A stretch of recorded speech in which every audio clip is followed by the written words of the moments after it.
It started the way it always does, a letter in the mailbox, a fine stapled to the door, a warning that looked more like a threat than a reminder. The homeowner, a middle-aged father outside Orlando, walked out to his driveway one morning expecting the usual routine coffee in hand. Kids' backpacks waiting by the door, another hot Florida day already humming to life. But taped to his garage was a bright orange notice from his HOA. It wasn't just another warning about grass height or a misplaced garbage bin.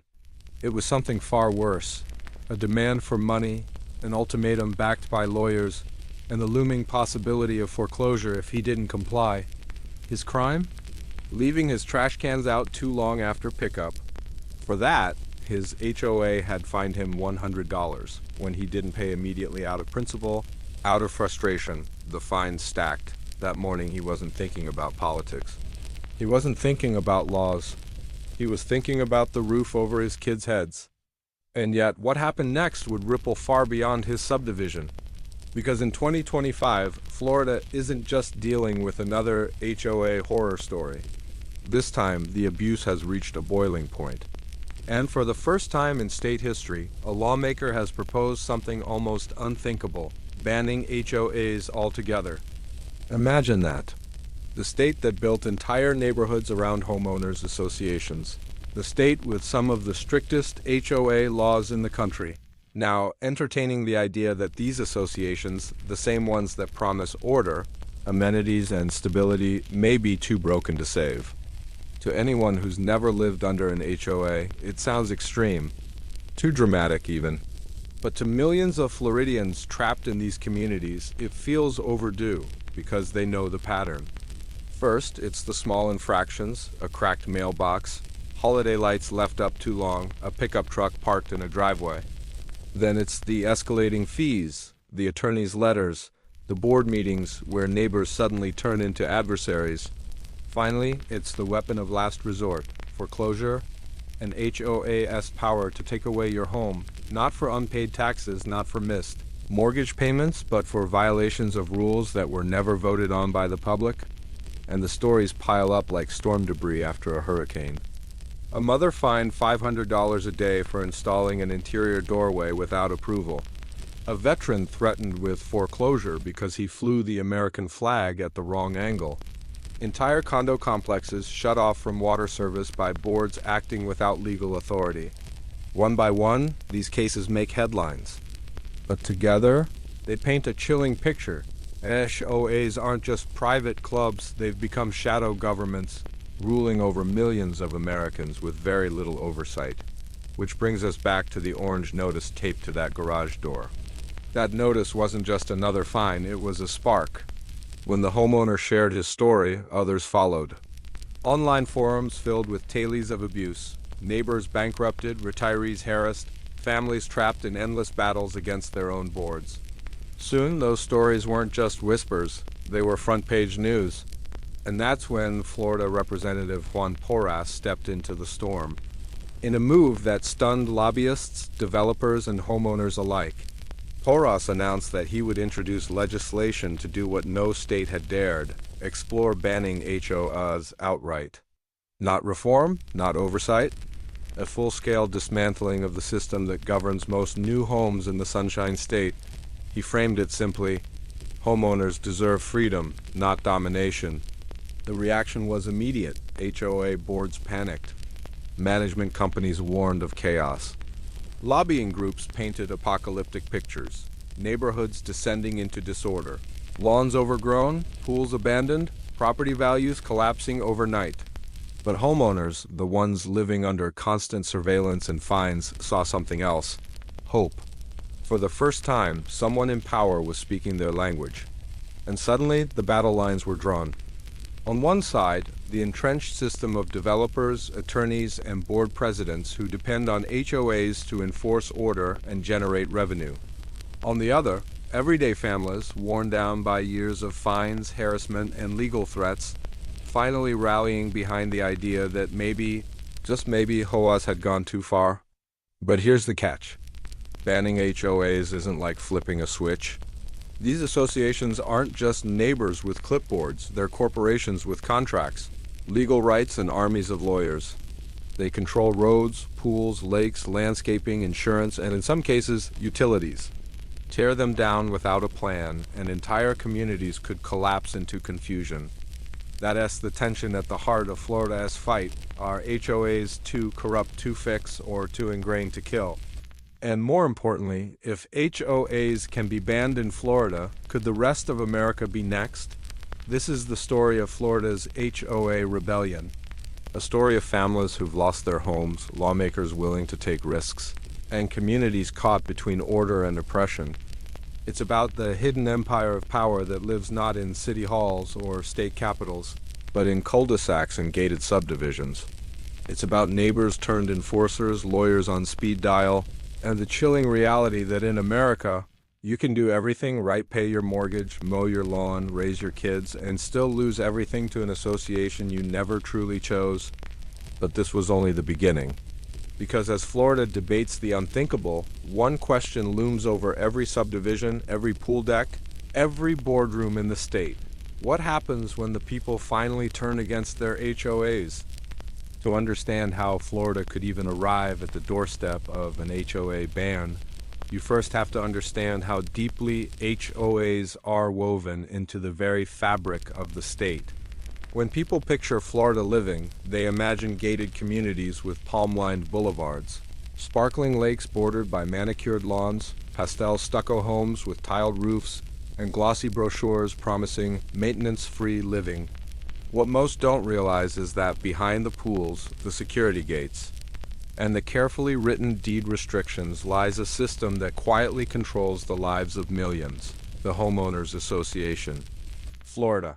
The capital of HOAs, Florida, isn't just another state with HOAs, it is the state of HOAs. By 2025, more than 45,000 associations governed Florida neighborhoods, covering over 9.5 million residents. That's nearly half the state's entire population living under some form of private governance. Why so many? The reasons go back decades. Developers in the 1970s and 80s quickly realized that HOAs solved two problems at once. They allowed builders to pack more houses into a community by shifting costs for roads, landscaping, and drainage systems onto private associations. And they created a value boost by promising buyers that neighborhoods would always remain pristine and orderly. The Florida legislature even encouraged it, passing laws that gave associations extraordinary powers, the ability to fine residents, record liens, and foreclose on homes. In effect, HOAs became governments within government's miniature city halls with none of the democratic safeguards of real public institutions. By the 2000s, moving to Florida without an HOA was becoming almost impossible. Want that new build home near Orlando? A condo in Miami Beach? A retirement villa near Naples? HOA, even communities built in the swamps of Central Florida, came prepackaged with associations promising resort-style amenities in exchange for mandatory dues. It worked for a while. Property values soared, and Florida became ground zero for gated living. But beneath the surface, cracks began to show. The illusion of harmony on paper, HOAs are supposed to bring order.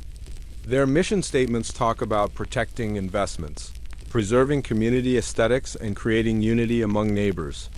But in practice, many turned into something else, private enforcers of power. Board members weren't elected in sweeping, high-turnout elections. Often they were volunteers, sometimes self-appointed, sometimes elected with a handful of votes at sparsely attended meetings.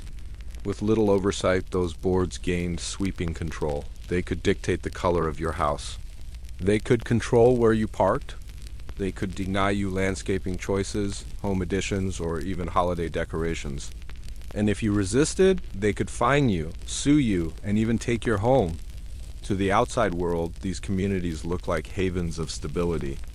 Inside, though, many residents whispered about intimidation, retaliation, and an unending fear of stepping out of line. The illusion of harmony was bought with silence. The cases that broke the silence. The 2010s and early 2020s produced a flood of horror stories that slowly shattered Florida SHOA myth. In DeKalb County, condo residents had their water shut off by their board, despite the HOA lacking legal authority to do so. Families lived without running water for weeks. In California, but echoed in Florida debates, Gina Kim was fined $500 per day for installing a simple interior doorway, an absurdity that made national news and highlighted how boards weaponize rules. In Orlando, a veteran faced foreclosure because his HOA claimed his flagpole violated deed restrictions, despite federal law protecting flag displays. In Tampa Bay, entire families were dragged through lawsuits over driveway cracks, mailbox paint, and lawn patches. Each story on its own could be dismissed as an anomaly. Together, they revealed a system consistently stacked against homeowners. And then came the numbers. By 2024, watchdog reports showed that tens of thousands of Floridians were facing liens, foreclosure threats, or crushing fines from their HOAs. What was once brushed off as neighborhood rules now looked disturbingly like legalized extortion. Enter the lawmaker, Juan Porras. Representative Juan Porras wasn't the first politician to hear the cries of homeowners, but he became the first willing to push past reform into radical territory. A Cuban-American from Miami, Porras built his reputation as a populist outsider, someone willing to take swings at entrenched systems. He first dipped his toe into the HOA issue after constituents flooded his office with complaints. But the more he listened, the more he saw a pattern. Boards operating like dictatorships, homeowners losing everything, and a state government unwilling to act. By early 2025, Porras had heard enough. "This isn't neighborhood harmony," he said in one interview. "This is legalized bullying. And we don't just need reform, we need to start asking if HOAs belong in Florida at all." When he announced his intention to introduce legislation exploring an outright ban, jaws dropped across the state. Lobbyists dismissed it as political theater. HOA lawyers laughed it off. But homeowners, the people buried in fines and threats, rallied behind him instantly. For them, Porras wasn't grandstanding. He was finally saying what they had been screaming for years. The system is broken beyond repair. Calm before the storm by mid-2025, the battle lines were drawn, but the war hadn't yet erupted. HOAs and their powerful industry lobbyists were preparing their defense, armed with millions in political contributions and an arsenal of what-if scenarios meant to scare lawmakers. What happens to neighborhood pools if HOAs are gone? Who pays for roads? What keeps people from painting houses neon green or parking RVs on lawns? These were the questions they planned to hammer in every committee hearing, every press conference, every news segment. They wanted the public to believe that without HOAs, Florida neighborhoods would collapse into chaos. On the other side, homeowners were gathering stories, testifying at town halls, and flooding social media with posts exposing the dark side of HOA life. They wanted to prove the opposite, that Florida neighborhoods didn't need authoritarian boards to survive. In between stood lawmakers, caught between a well-funded industry and a furious electorate. Some whispered that banning HOAs was impossible. Others admitted privately that Porras had tapped into something real. And in communities across the state, the calm was deceptive. Behind every manicured lawn and shimmering lake, tension was building. Homeowners were no longer just quietly grumbling at board meetings. They were waiting for a fight. Why this case matters, the Florida HOA ban debate isn't just about one state. It's about a precedent. If Florida, the state most saturated with HOAs, can even entertain a ban, then the door cracks open for other states, Texas, Arizona, Nevada, California, states where HOAs dominate housing markets and where homeowners face the same abuses. The stakes couldn't be higher. If Porras succeeds, Florida could become the model for dismantling HOAs nationwide. If he fails, lobbyists will use it as proof that homeowners are powerless to fight back. And so, with the calm fading and the storm brewing, Florida finds itself at the center of America's biggest showdown over property rights in a generation. As the 2025 legislative session approaches, the stage is set. One side says HOAs are too corrupt to save. The other insists they're too essential to lose. The only certainty is this: when the battle begins, it will decide far more than just Florida's future. Because this isn't just about neighborhoods. It's about freedom, property, and the question every American homeowner must face. Who really owns your home, you or your HOA? It always begins quietly, a letter in the mailbox, a slip of paper with HOA letterhead, a warning that seems minor at first glance, violation notice, law not in compliance.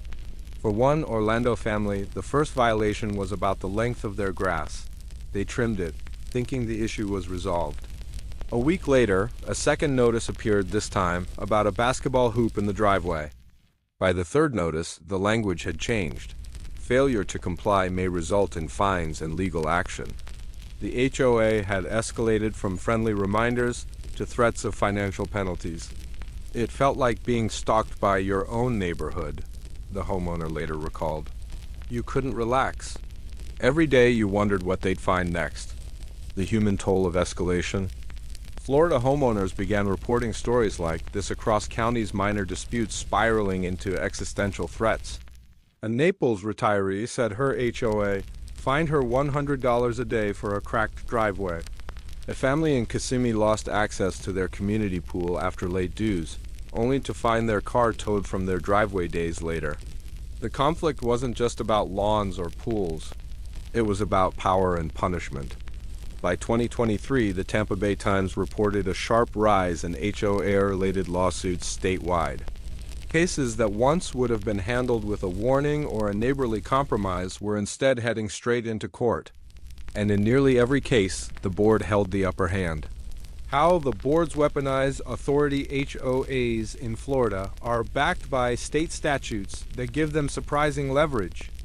Under Chapter 720, associations can file liens against a property for unpaid dues or fines, and if those liens go unresolved, they can move to foreclose on the home itself. For most residents, this discovery comes as a shock.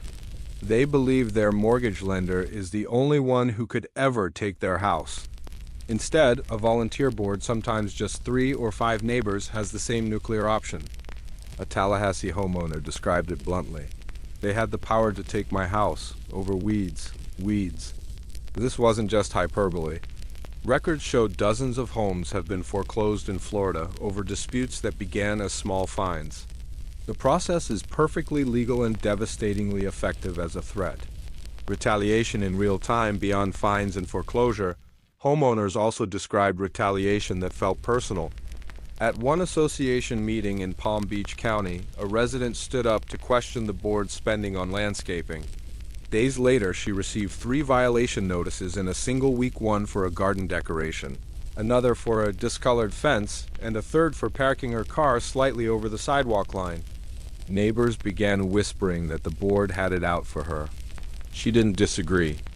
The message was clear, she said. Speak out, and they'll make your life miserable. This pattern repeated across Florida. Boards weren't just enforcing rules, they were selectively enforcing them. Quiet homeowners, or those friendly with the board, often skated by. Critics, they became targets. The money trail followed the money, and the story becomes even darker. In Lake County, an audit revealed that a property management company hired by an HOA had been billing for phantom maintenance on common areas, charging residents for work that never happened. The board shrugged it off as a clerical error, but homeowners weren't convinced.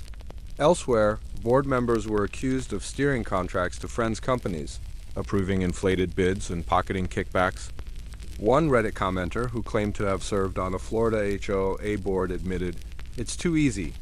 You've got a pot of money, limited oversight, and neighbors who have no idea how to read the financials." The deeper homeowners dug, the more corruption they unearthed. Yet few had the resources or the legal training to fight back. Developers and the double tax. At the root of Florida's HOA boom was another conflict, developers versus homeowners. Developers created HOAs to bypass municipal costs. Instead of the city maintaining roads, landscaping, and drainage, those expenses were offloaded to the HOA. Residents wound up paying twice property taxes to the county and HOA dues to their board. When challenged, developers defended the system. It keeps communities attractive and property values high, one industry spokesperson argued. But homeowners saw it differently. It's legalized double taxation. We pay for the city, then we pay again for the HOA. That tension between a marketed lifestyle benefit and the lived reality of stacked costs added fuel to the fire. By the time lawmakers like Representative Juan Porras floated the idea of banning HOAs outright, many homeowners were ready to cheer. Dialogue from the battlefield to capture the escalation. You only have to listen to the exchanges at board meetings. A transcript from a heated Miami-Dade HOA meeting captures the mood. Homeowner: "Why is the pool closed again?" "We've been paying for 3 months." Board President: "Funds are being redirected to pay outstanding legal fees?" Homeowner: "Legal fees? For what?" Board President: "That's privileged information." The room erupted. Shouts of "It's our money, and we want an audit" filled the air. The meeting ended with security escorting angry homeowners out. This was no longer neighborhood governance, it was a war zone. The breaking point. By the end of 2023, Florida's HOA conflicts had reached a boiling point. Local news stations ran segments weekly about families facing foreclosure, retirees drained by endless fines, and homeowners who described living under a private government without accountability. The stories weren't isolated, they were interconnected, forming a mosaic of abuse that spanned the state. And yet, for every story aired on the news, dozens more lingered in silence. Some homeowners were too afraid to speak out. Others settled, paid their fines, or even sold their homes at a loss to escape the nightmare. But the tide was shifting. Reddit forums filled with stories. Journalists began to dig deeper. And in Tallahassee, one lawmaker prepared to drop a political bombshell. A bill that would not reform HOAs, not regulate them, but ban them outright. Florida's HOA wars may feel like an outlier, but they're not. Across the United States, from the desert suburbs of Arizona to the sprawling gated communities of Texas, stories of abuse, corruption, and retaliation echo the same themes. What's happening in Florida is part of a national epidemic of private governments gone unchecked. Texas: fines that spiral into foreclosure. In Texas, HOAs wield foreclosure power so aggressively that consumer advocates call them shadow banks. One Houston family fell behind on HOA dues by just $800. They expected a late fee, maybe a lien. Instead, they received a foreclosure notice. Within months, their home or property worth over $200,000 was auctioned off on the courthouse steps. The HOA walked away with a fraction of the home's value, while the family lost everything. When asked why the association had pursued foreclosure instead of a payment plan, the board's attorney offered a chilling answer. The AO has to set an example. Texas law, like Florida's, gives HOAs broad powers to enforce liens and foreclosures. But the real scandal isn't just the law, it's how boards use it as a weapon of fear. Neighbors are taught that non-compliance, even over small sums, could mean losing their homes. Nevada, the HOA mafia. If Florida has been the flashpoint, Nevada has been the cautionary tale.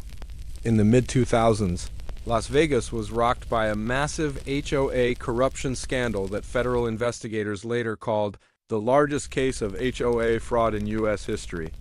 A network of board members, contractors, and even lawyers conspired to rig HOA elections, take control of boards, and steer lucrative construction contracts to their allies. The scheme siphoned off millions of dollars from homeowners. One FBI agent described the setup bluntly. It was organized crime wearing polo shirts instead of suits. Dozens were convicted, including prominent attorneys and ex-law enforcement officials. Yet the legacy of the scandal remains. For many Nevadans, HOAs are synonymous with mafia-style rackets, where homeowners pay dues into a system designed to benefit insiders, not residents. California: privacy versus power. California's dense population and sprawling subdivisions have made HOAs nearly unavoidable. And with the rise of surveillance technology, the conflict has entered a new phase: privacy battles.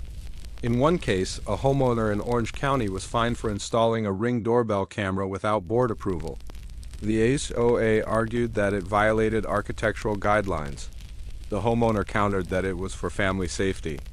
Another California case, widely covered in 2023, involved homeowner Jenna Kim, fined $500 a day for installing an interior doorway in her home without board approval. The case drew national attention, raising questions. How far should an HOA's authority reach inside a private residence? State lawmakers eventually reduced maximum fines from $500 to $100 a day, but the principle remained alarming. An HOA had claimed the right to regulate the inside of someone's home. Colorado. Water wars. Colorado homeowners face a different battlefield water rights. In drought-prone suburbs, many residents installed drought-resistant landscaping to conserve water, but their HOAs fined them for violating green lawn rules, insisting that brown or desert landscaping would hurt property values. One Denver area veteran fought a years-long battle after replacing his grass with xeriscaping. The HOA sued him for non-compliance, while state environmental officials applauded his water-saving effort. The irony wasn't lost on the public. State law encouraged water conservation, but HOA bylaws crafted decades earlier forced homeowners into wasteful practices. It was like choosing between the planet and my HOA, the veteran told reporters. Arizona. The toll on seniors. Arizona, with its massive retirement communities, has become a hotspot for HOA conflicts involving seniors. In one notorious case, an elderly woman in Sun City was fined daily for leaving her trash bins out a few hours past collection. When she fell behind on payments, the HOA pursued foreclosure. She was in her 80s, on a fixed income, and suddenly faced losing her home over a garbage can violation. The public outcry was intense, but the HOA defended its actions as necessary for community standards. For many seniors, HOAs aren't just neighborhood boards, they're predators exploiting vulnerability. A national pattern, different states, different laws, same pattern, minor infractions escalate into crushing fines. Selective enforcement punishes critics and protects allies. Financial opacity allows fraud and embezzlement to thrive. Foreclosure threats hang over families like a guillotine. Whether it's Texas foreclosures, Nevada mafias, California privacy battles, Colorado water wars, or Arizona senior exploitation, the underlying story is the same. HOAs have become private governments without oversight. The numbers don't lie. The scale of this issue is staggering.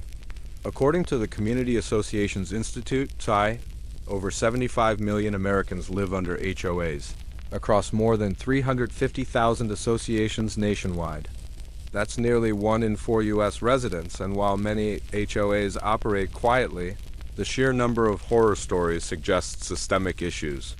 Lawsuits, news exposes, Reddit threads, and legislative hearings point to a reality millions of homeowners already know.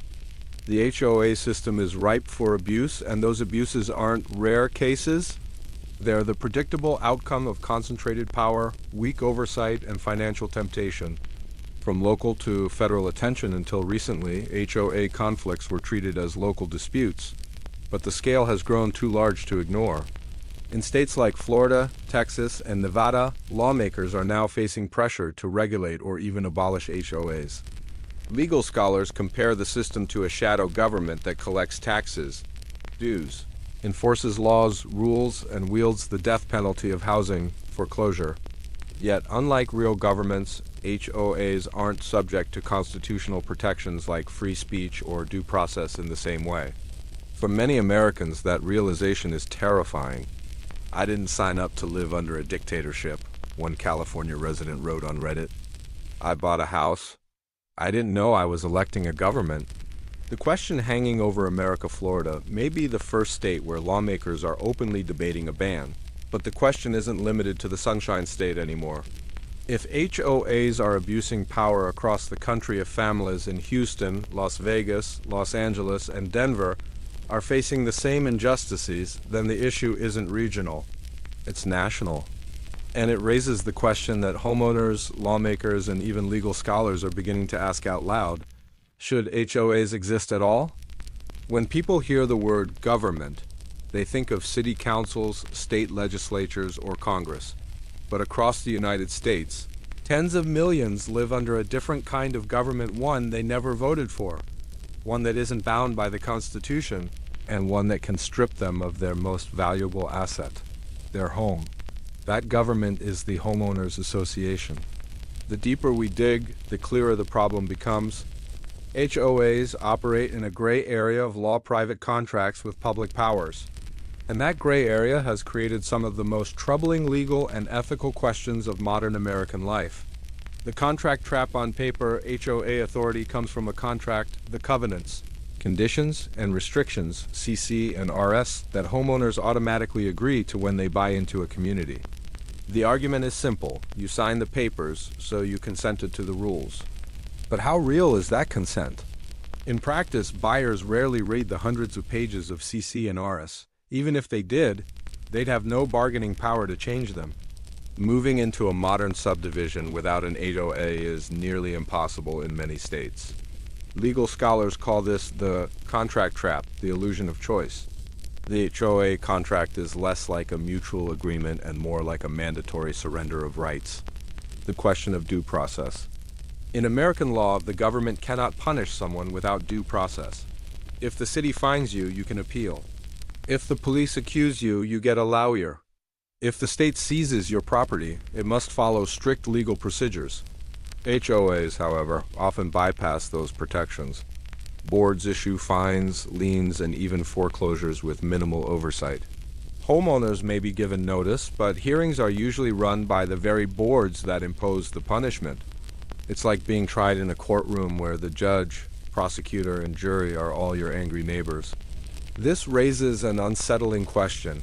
Are HOAs private entities, or are they acting like governments? Private governments without constitutional limits courts have wrestled with this issue for decades.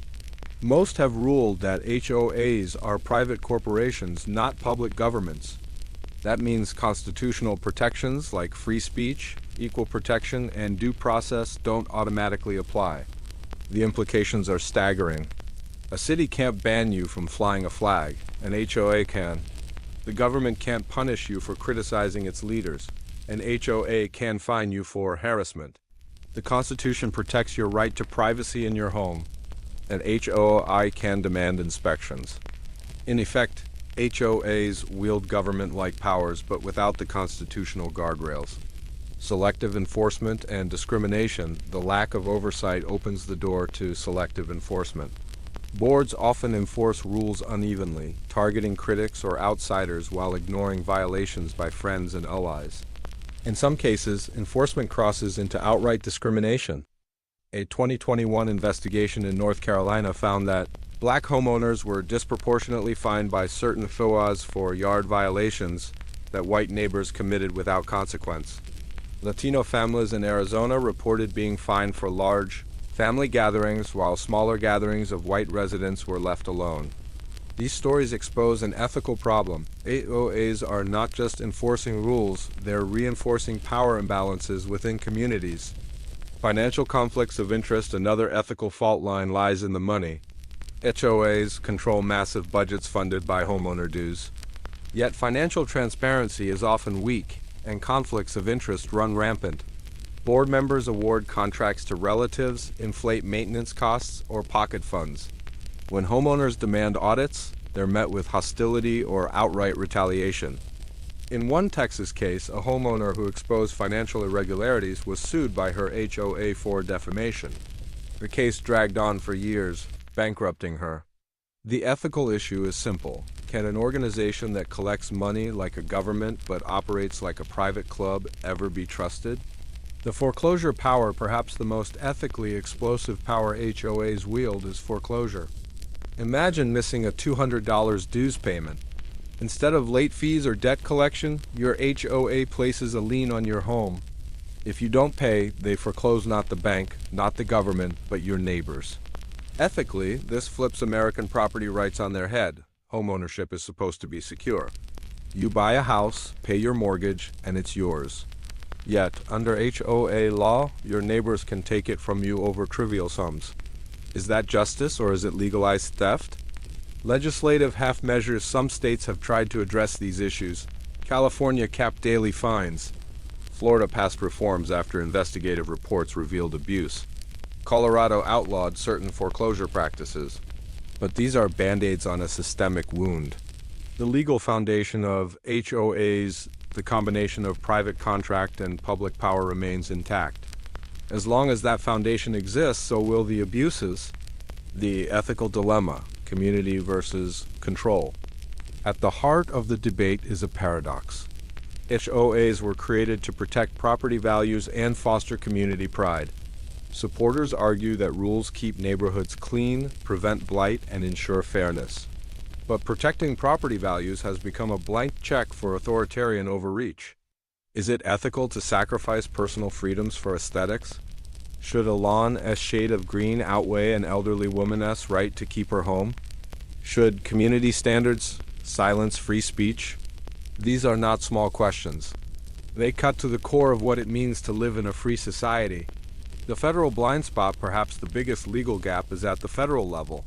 The U.S. government regulates banks, landlords, and credit agencies, but not HOAs. There's no federal agency homeowners can call for help. No national standards for transparency, due process, or accountability.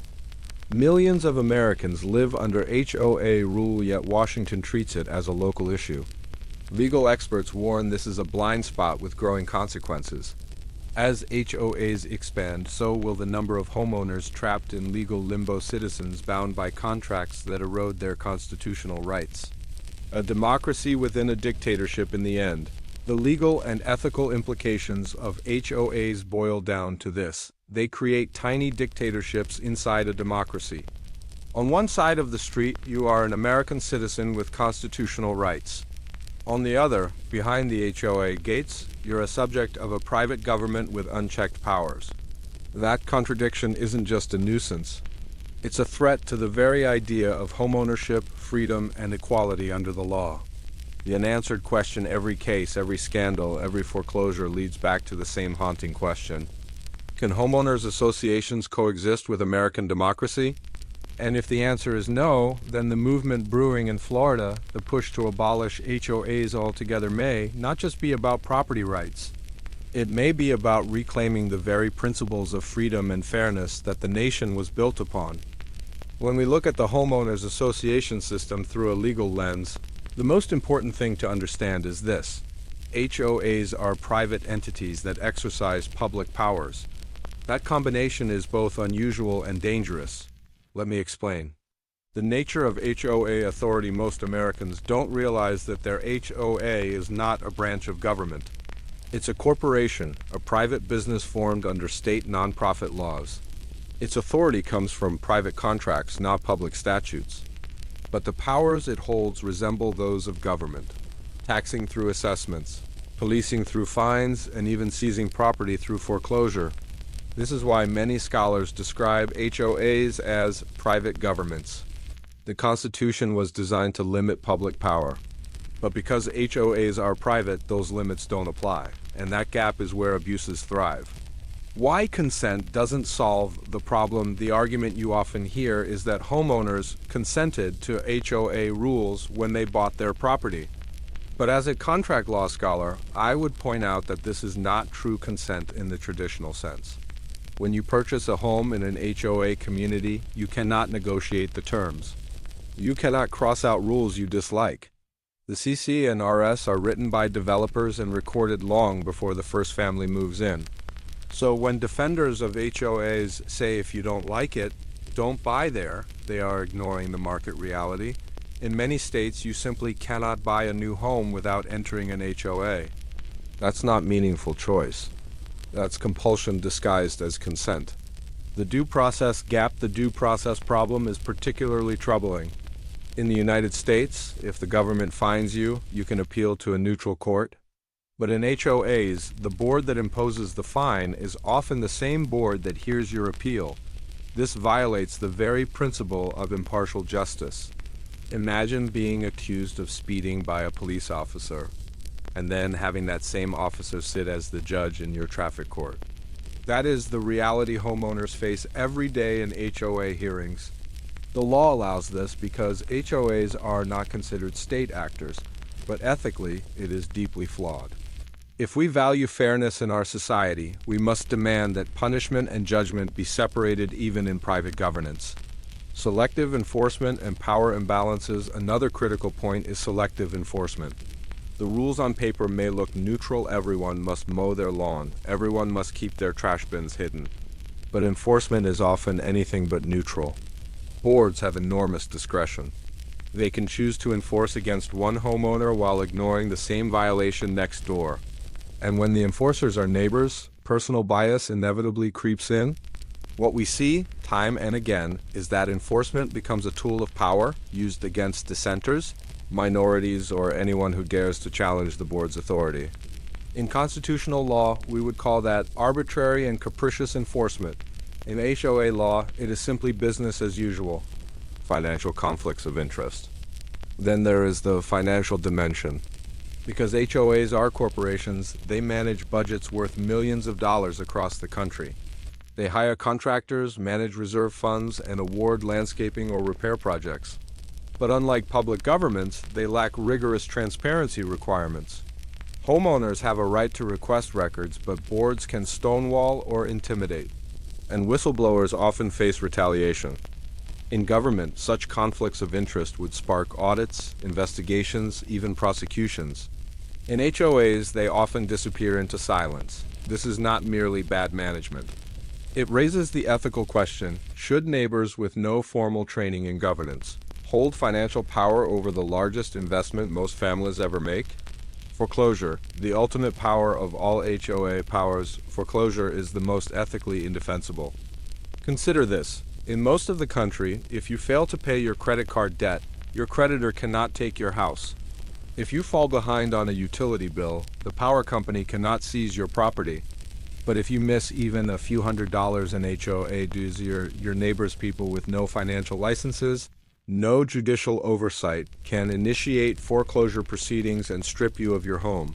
This flips American property law upside down. Homeownership is supposed to be secure, a foundation for family wealth.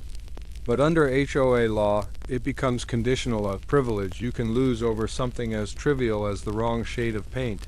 From a legal perspective, this raises serious proportionality issues. From an ethical perspective, it undermines the sanctity of homeownership itself.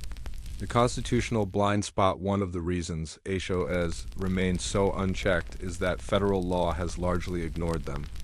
The Constitution restrains government actors. Congress regulates banks, landlords, employers. But HOAs fall into a blind spot: private contracts governed by state law. This means homeowners cannot turn to federal courts for relief when their rights are trampled. Unless discrimination under federal civil rights law can be proven, HOA abuse remains a state matter. What we end up with is a patchwork system. A homeowner in Florida might have foreclosure protections that a homeowner in Arizona does not.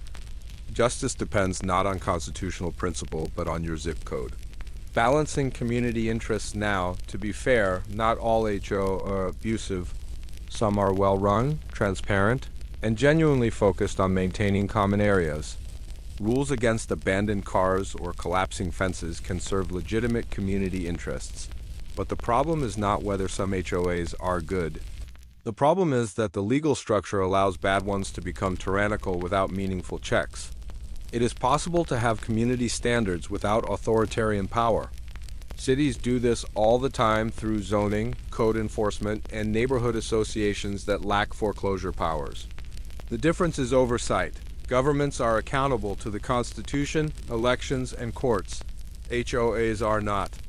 The ethical lens: from an ethical standpoint, the central question is whether preserving property values justifies limiting fundamental freedoms. Does the desire for uniform lawns justify telling a family they cannot install solar panels?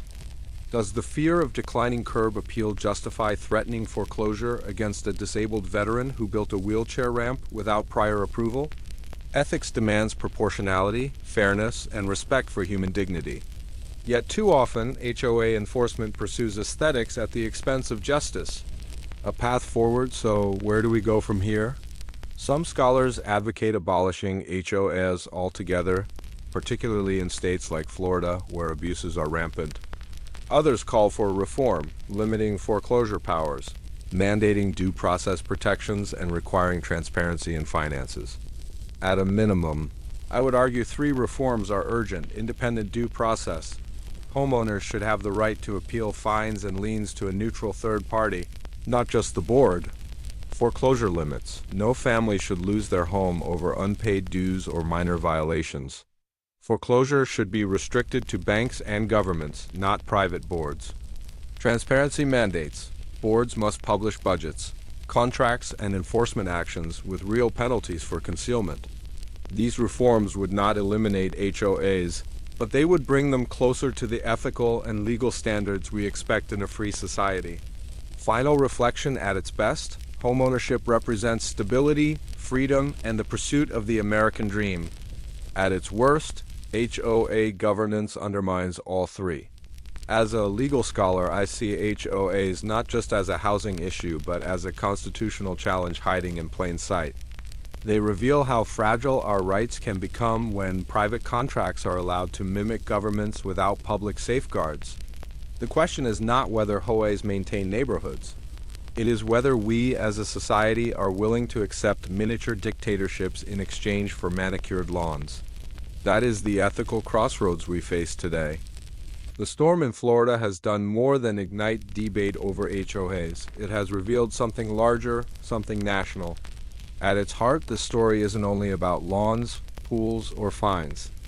It's about who governs our daily lives and what happens when ordinary people discover that power has shifted quietly, almost invisibly, into the hands of boards, management firms, and lawyers that few ever voted for. For decades, HOAs were treated as the price of modern living. That's just how it works now, people would shrug, signing closing papers that bundled in thousands of words of covenants, conditions, and restrictions. The quiet acceptance of that system made it grow unchecked. HOAs became sprawling, unregulated fiefdoms, not by accident, but by design. And for many, Florida's debate is the first time they've stopped to ask, do we really need them at all? This is the cinematic arc that brought us here. Families fined into foreclosure. Retirees locked out of their pools. Veterans losing homes over weeds. Home sales blocked by one uncooperative board member. Each story seemed isolated, almost absurd. But together, they stacked into a wall of outrage, so high that lawmakers could no longer ignore it. Florida became the proving ground. A state where HOAs are as common as palm trees suddenly found itself asking a radical question: what if we banned them altogether? Of course, abolition is unlikely. Developers depend on HOAs, municipalities lean on them to cover costs, and lobbyists fight to preserve them. But the fact that the word ban even made it into a legislative hearing proves just how far the needle has moved. A decade ago, it would have been unthinkable. Today, it's on the evening news. Tomorrow, it may shape the ballot box. This debate leaves us with three haunting truths. First, HOAs are not minor neighborhood clubs. They are shadow governments with real power, the power to fine, to foreclose, to sue, to surveil, and they wield that power daily, often with little oversight. Second, homeownership is supposed to be freedom, but for millions, it feels like servitude. The home is where your rights should be strongest. Yet, in HOA America, the deed you hold can be trumped by rules written decades ago by people you never met. Third, reform is not optional anymore. Whether it's caps on fines, transparency mandates, or legal limits on foreclosure, the status quo cannot hold. Every scandal, every headline, every homeowner's nightmare adds to the drumbeat of change. So where does that leave us? It leaves us staring at a mirror. HOAs are not some alien invention. They are us, or rather, they are what happens when power goes unexamined, when efficiency is prized over fairness, when order is elevated above dignity. They reflect America's deepest paradox, the desire for freedom colliding with the obsession for control. And here is the uncomfortable truth: abolishing HOAs won't erase that paradox, but it might force us to confront it.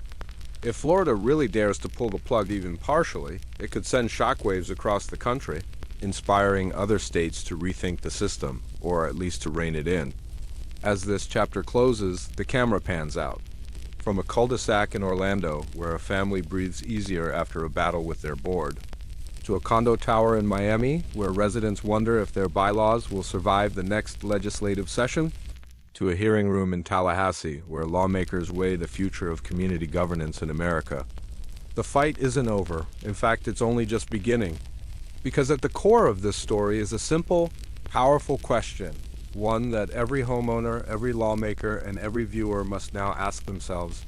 Do HOAs protect communities, or do they prey on them? And as Florida's debate proves, the answer may decide not just the future of neighborhoods, but the very meaning of home in America. HOAs were meant to build communities. Instead, they built empires of control. And now, those empires are finally being challenged.